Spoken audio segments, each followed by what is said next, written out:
With all the recent news that's been going on in college football realignment, I feel like one of the stories that's been going under the radar the most is that there are actually a few schools that are starting programs at the FCS level that have never had football before.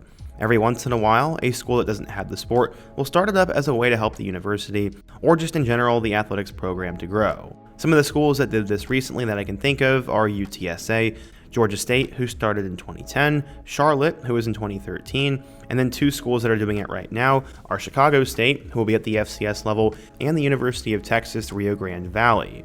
Today we're going to talk about UTRGV. Today we're going to talk about UT Rio Grande Valley and how they could be the next FCS boom program in the state of Texas. Before we get started, if you're a big fan of college football, be sure to subscribe to the channel, leave a like if you want to support today's video, and let me know what player, team, topic, or situation I can cover next. Now let's go ahead and get started and talk about UT Rio Grande Valley football. Before we can talk about all that, we first need to talk about UT Rio Grande Valley's history.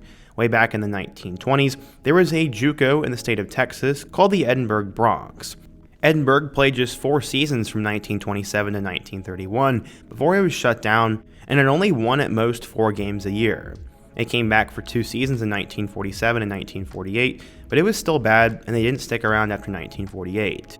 Edinburgh College was later rebranded to the University of Texas Pan American, and that would happen in 1988, but they did not have football. At the same time, the University of Texas at Brownsville, which is another university down by the Mexico border, had partnered with UTPA since 1973. They had NAIA teams called the Ocelots, but they also didn't have a football team. In 2012, the two universities decided to merge, creating the University of Texas at Rio Grande Valley, or just UTRGV.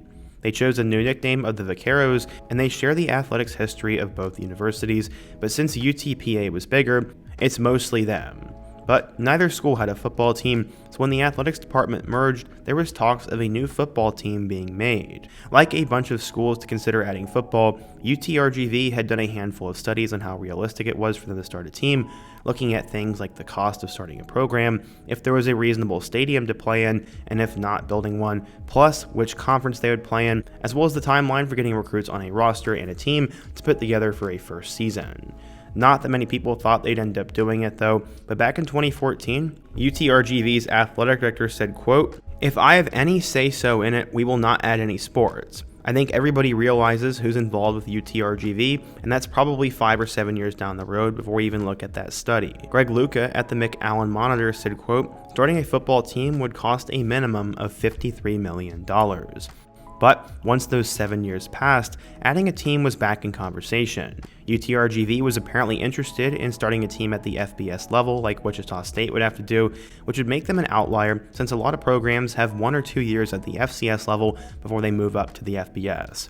Early in 2021, it was discovered that UTRGV had sent a letter of intent to the NCAA that they intended on creating a full football program, and this news came out around the same time that the WAC conference announced they were bringing back football. Obviously, there was a lot of talk that they'd be joining that conference, and since they're going to start as an FCS team, they were looking for their first season in the WAC to be in 2024. The new WAC was going to have Abilene Christian, Lamar, Sam Houston State, Stephen F. Austin, Southern Utah, and UT Rio Grande Valley, but the new WAC quickly fell apart once more realignment moves happened. Sam Houston State decided to move up to Conference USA, so they ended up joining the Southland Conference instead. Despite all of that, UTRGV was still moving forward with adding a football team. In 2022, they hired their first football coach in Travis Bush. Coach Bush was uniquely qualified to both coach and build a new team, as he was a wide receiver at Texas State from 1995 to 2000 before spending pretty much his entire coaching career in the state of Texas.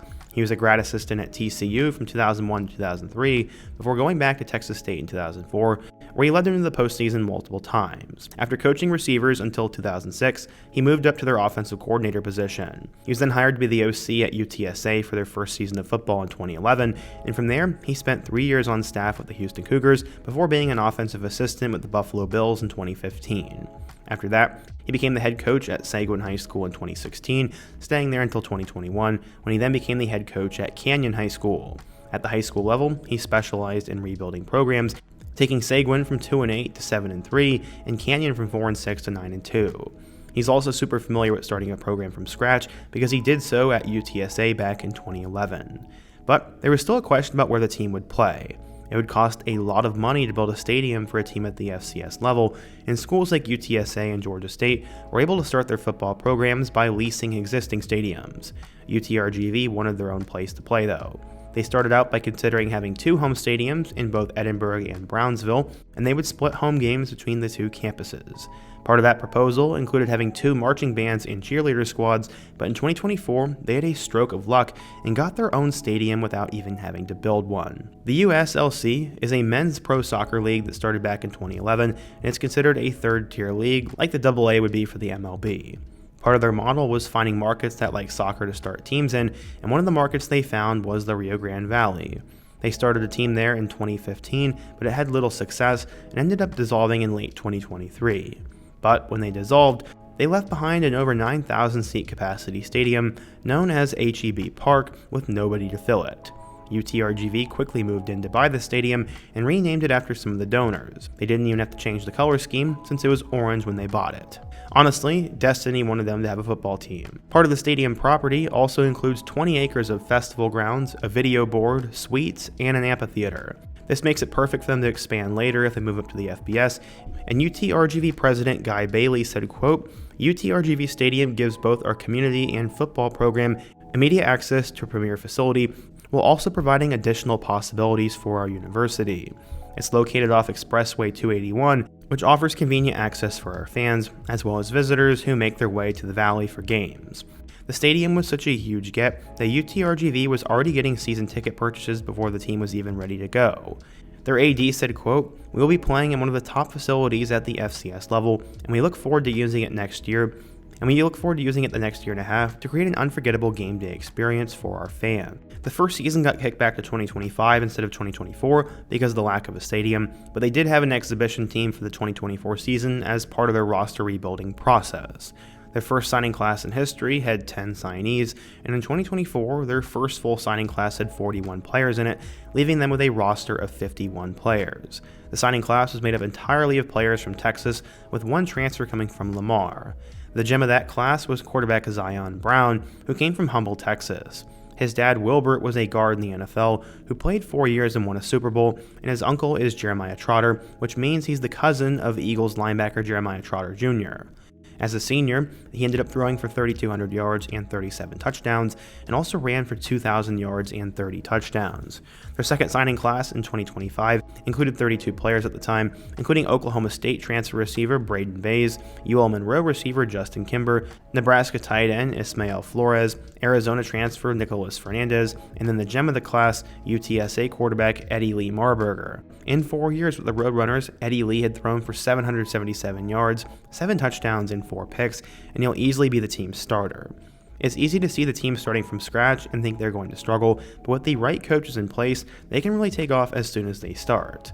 I'll go back to those 3 examples I brought up earlier in UTSA, Georgia State, and Charlotte. UTSA started out at 4-6 as an FCS team, which honestly isn't that bad for a team full of players who had never played with each other before, but the crazy thing is that they improved in 2012 to 8-4, and then they went 7-5 in their first year at the FBS level. Charlotte started out at 5-6 in both 2013 and 14 before they moved up to the FBS level in 2015, and they went 2-10. So as you can see, starting a team can be a mixed bag, but it definitely depends on the coaching staff that you have. Most of these teams have actually started out pretty good or around 500. But they start their football history in 2025, as their first game will come against Sul Ross State, a Division II team located in the state of Texas. They then play Prairie View A&M, Langston, and Texas Wesleyan before starting their Southland Conference slate against Southeastern Louisiana. From there, they will then play against Houston Christian, Lamar, Incarnate Word, Stephen F. Austin, Nicholls State, McNeese State, and East Texas A&M. It's a pretty tough schedule for a first-year team, but if they follow the historical precedent of going around 500 in the first year, then I actually think we could see them blow up and get better and maybe be in Conference USA or the Mountain West by the year 2040. Maybe that's crazy to say, but I do think it is definitely possible. Everything I've read is that UTRGV fans are excited for the football team, since they have been asking for one since the 1990s, but now that they have one, they're buying up season tickets and getting ready to fill that stadium for their first season. The team roster looks good, and I think they're coached by a really good coach in Travis Bush, so I honestly think a few years they'll be contending for the FCS playoffs. I'm honestly a little bit reminded of Kennesaw State, who started a team in 2015 and was already winning the Big South in 2017, on their way to join the FBS in 2024. They're in similar football crazy places with similar stadiums, similar fan bases, and a state full of hidden gems in terms of recruiting. When I think of the states who are most loaded top to bottom with recruits, I think of Florida, Georgia, and Texas. So I think you could say UTRGV is in a good spot with that, and it'll just take them finding their stride and getting things in order. But what do you guys think? Do you think UT Rio Grande Valley will have a successful football team? Do you think they'll do good in their first year? And what do you think their potential is? Also, if you're a skeptic, be sure to let me know down below, and let me know what other new program or team I should cover in my next video. Also, before you go, don't forget to leave a like, subscribe if you're new, and check out the videos on the end screen. Hope to see you guys again soon, but until next time, peace.